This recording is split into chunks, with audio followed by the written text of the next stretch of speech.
शिक्षक एमएलसी आकाश अग्रवाल ने वोट बनवाए जाने की प्रक्रिया पर खड़ी की सवाल। उन्होंने आरोप लगाते हुए कहा कि वोट बनाने की प्रक्रिया में अधिकारियों द्वारा पारदर्शिता नहीं बरती जा रही है।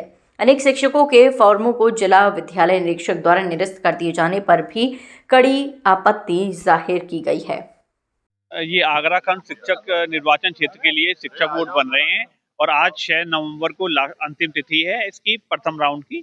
और जो इसमें लेकिन बहुत ही कार्य शिथिल तरीके से कार्य चल रहा है और अभी भी हजारों जो हमारे शिक्षक हैं उनके फॉर्म फॉरवर्ड होने से रह गए हैं और नियमों में ये कभी भी कोई भी बदलाव हो जाता है। और जो आज अंतिम तिथि है उससे कुछ दिन पहले ही बोला गया, कल रात में ही डायरेक्शन आए हैं कि डिग्री कॉलेज के फॉर्म भी फॉरवर्ड होंगे और ये DIS के द्वारा होंगे। तो इस तरीके से जो कार्य चल रहा है ये बहुत ही गलत तरीके से कार्य हो रहे हैं और कार्य बिल्कुल पारदर्शिता पूर्ण तरीके से अच्छी तरीके से वोट बने, बस इतना ही। आज वोट बढ़ाने का जो क्रम चल रहा है, शिक्षक MLC का आगरा खंड शिक्षक निर्वाचन क्षेत्र की वोट बढ़ाने की आज अंतिम तिथि है। आप देख रहे होंगे काफी भीड़भाड़ जिला विद्यालय निरीक्षक कार्यालय पर जो प्रबंधकों की भीड़ हो रही है। उसमें हम लोगों की ये मांग है कि हमारे यहाँ प्राइवेट स्कूलों में जो टीचर है जिसको वोट देने का अधिकार मिला है उसको वोट देने के लिए उसका फॉरवर्ड किया जाए फॉर्म को, लेकिन यहाँ फॉर्म अग्रसारित नहीं किए जा रहे हैं।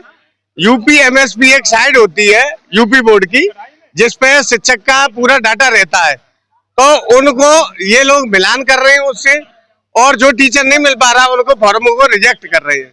तो मेरा निवेदन है कि सारे फॉर्मों को जो प्राइवेट स्कूल में टीचर है उनका वोट देने का अधिकार उसे मिले और वो अपने मत का प्रयोग कर सके। देखिए, देखने के लिए मिला है कि उत्पीड़न हो रहा है प्रबंधक गणों को, वित्तहीन विद्यालयों को खास करके दोहरी नीति अपनाई जा रही है, जो कि इस तरीके की नीतियों को बर्दाश्त नहीं किया जाएगा। सभी प्रबंधक गण इस चीज का पुरजोर विरोध कर रहे हैं कि शासन प्रशासन एक नीति और एक विचारधारा पर काम करे। इस तरीके से दोहरी नीति से काम नहीं चल पाएगा और अगर यही तरीका रहा तो हम लोग बहिष्कार करेंगे और वोट बनने के लिए बनने के लिए बाध्य रहेंगे। आज सभी शिक्षक इसलिए इकट्ठे हुए कि हम वित्तहीनों के साथ शोषण किया जा रहा है। अगर कोई गजेटेड ऑफिसर प्रिंसिपल वेरीफाई करके दे रहा है कि मेरे स्कूल में टीचर ने पढ़ाया है, यूपी MSP पे केवल 0 माना नहीं जाता, क्योंकि कोई टीचर 6 साल कहीं पढ़ा के आया है।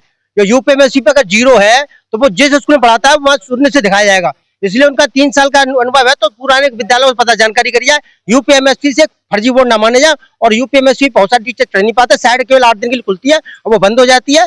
इसलिए यूपी MSP ना होकर टीचर प्रवर्त कर रहा है तो वोट बनने चाहिए। वित्तहीनों के साथ अन्याय ना हो, केवल विटमिन के वोट बढ़ाए जा रहे हैं और सब जगह CBSE सबके बनाए जा रहे हैं, ITI के डिग्री कॉलेजों के सब बनाए जा रहे हैं, उनका कोई किसी तरह लिया जाए। आधार कार्ड पे वोट बन गए, केवल वित्तहीनों की फाइलें जो 2 दिन से लेना शुरू करी है उन्हीं का साथ शोषण और ऐसा शोषण नहीं होने देंगे। इसके खिलाफ आंदोलन करेंगे, धरना प्रदर्शन करेंगे। अगर ये सरकार नहीं बनती है, DM साहब और DM साहब को ADM साहब भी कह गए हैं लेटर पैड में कोई प्रिंसिपल साबित कर रहा है तो वोट बननी चाहिए। ये जो आज लास्ट दिन है शिक्षकों के मतदान के फॉर्म जमा करने का, इसके लिए इनको एक पहले से गाइडलाइंस जारी करनी चाहिए थी। यदि आप यूपी MSP से ही मानना था तो इनको पहले ही बता देना चाहिए था ताकि स्कूल प्रबंधक या स्कूल प्रधान सारे डाटा अपलोड कर दें।